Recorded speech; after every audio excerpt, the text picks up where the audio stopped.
Bismillahirrahmanirrahim. Assalamualaikum warahmatullahi wabarakatuh.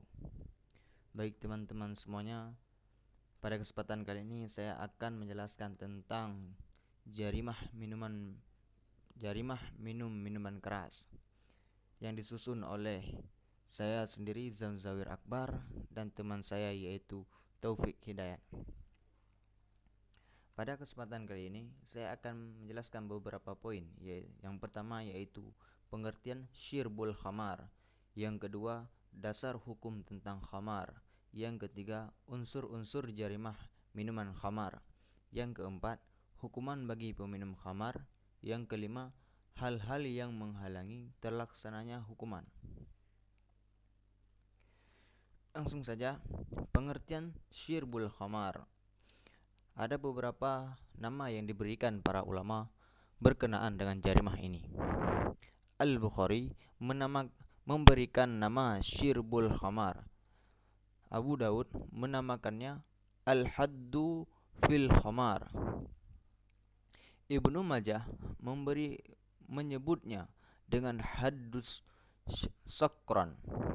Imam Hanafi haddul khamar, dan Imam Hanafi menamainya dengan hadus syurub. Asyirbah adalah bentuk jamak dari syurbun.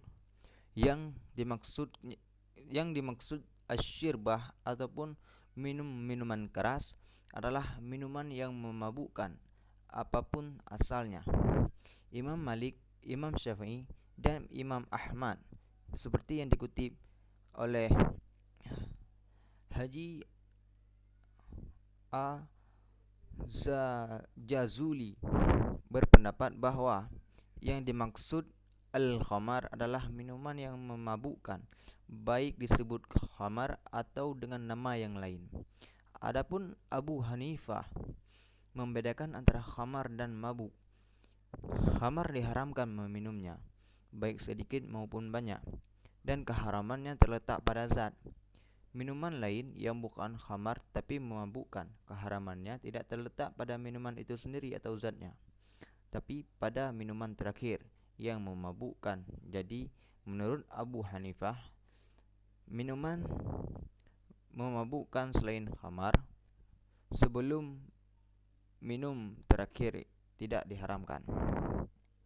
Selanjutnya, dasar hukum tentang khamar.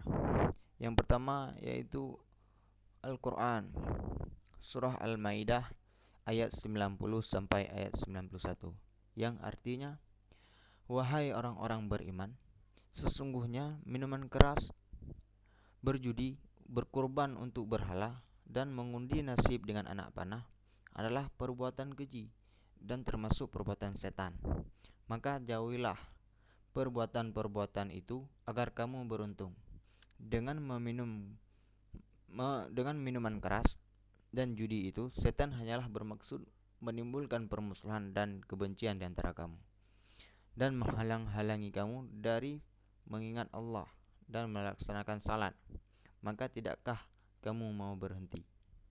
Yang kedua, hadis riwayat Imam Muslim dari Ibnu Umar radhiyallahu an, yang artinya, dari Ibnu Umar radhiyallahu an bahwasanya Nabi Shallallahu alaihi wasallam bersabda, setiap hal yang memabukkan itu khamar, dan setiap yang memabukkan itu haram. Hadis riwayat Muslim. Selanjutnya, unsur jarimah minuman khamar. Unsur jarimah minuman khamar ada dua macam, yaitu yang pertama, asyurbu, meminum. Sesuai dengan pengertian asyurbu atau minuman, sebagaimana yang telah dikemukakan di atas, Imam Malik, Imam Syafi'i, dan Imam Ahmad berpendapat bahwa unsur dari asyurbu terpenuhi bila pelaku meminum sesuatu yang memabukkan. Namun hal ini tidak diperhatikan nama dari minuman itu dan dari bahan apa minuman itu diproduksi. Dengan demikian tidak ada perbedaan apakah yang diminum itu dibuat dari perasan buah anggur, gandum, kurma, tebu, maupun bahan-bahan yang lainnya.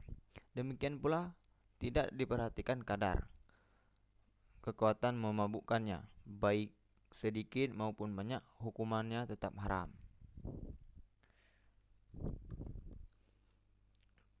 Selanjutnya,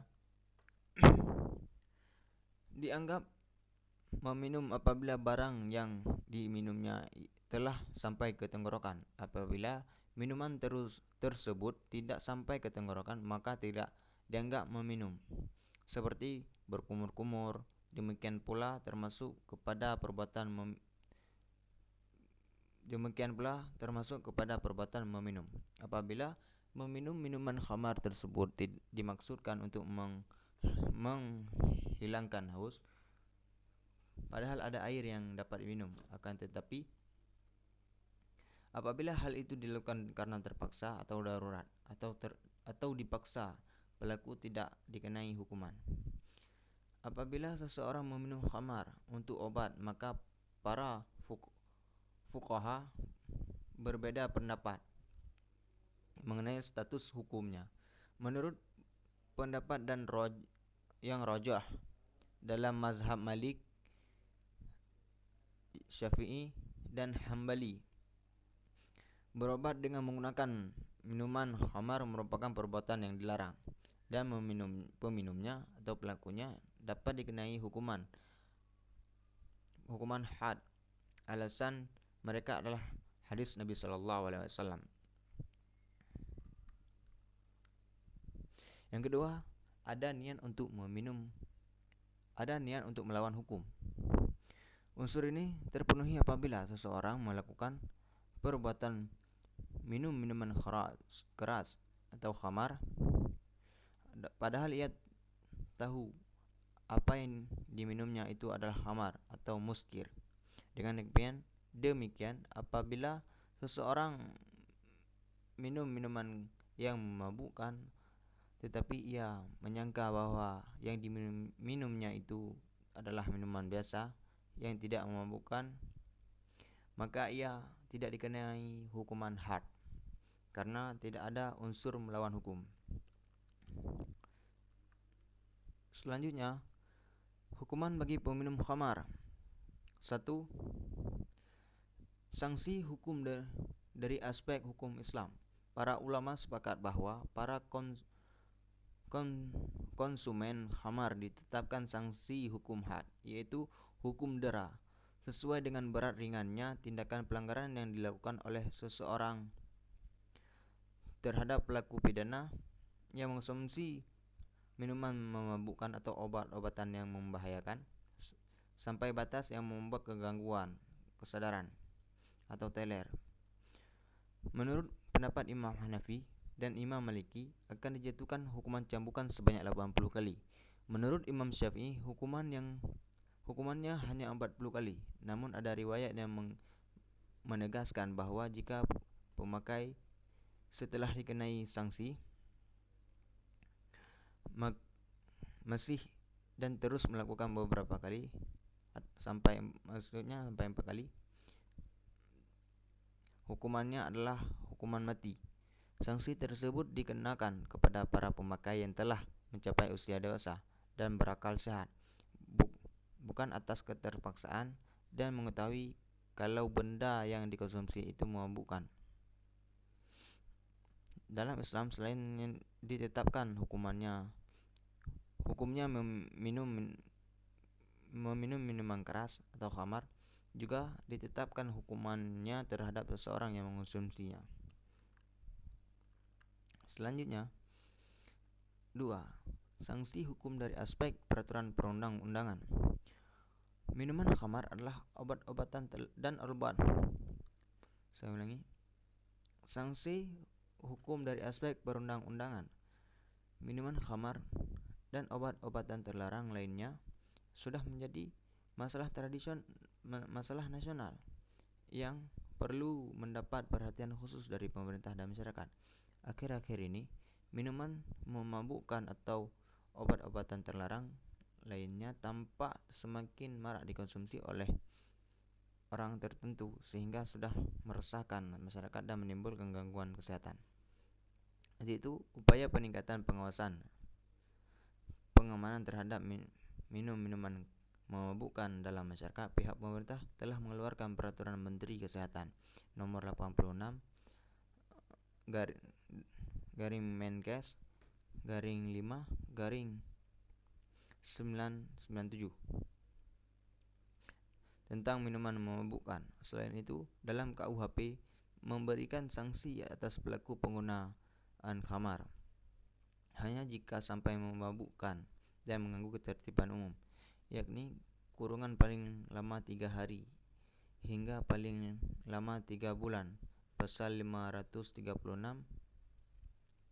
KUHP juga memberikan sanksi atas orang yang menyiapkan atau menjual khamar.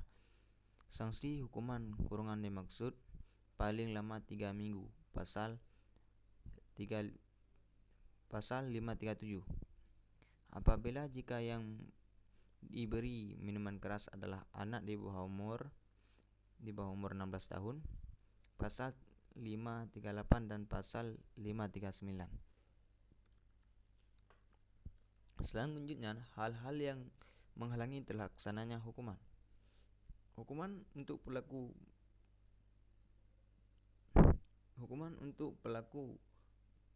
minum minuman keras atau khamar tidak bisa dilaksanakan apabila terdapat hal-hal berikut. Yang pertama yaitu pelaku mencabut pengakuannya sedangkan bukti lain tidak ada. Yang kedua, para saksi mencabut persaksiannya sedangkan bukti lain tidak ada. Para saksi kehilangan kecakapannya setelah adanya keputusan hakim, tetapi sebelum pelaksanaan hukuman. Ini adalah pendapat Imam Abu Hanifah. Sekian pembahasan ini dari saya. Saya akhiri. Wassalamualaikum warahmatullahi wabarakatuh.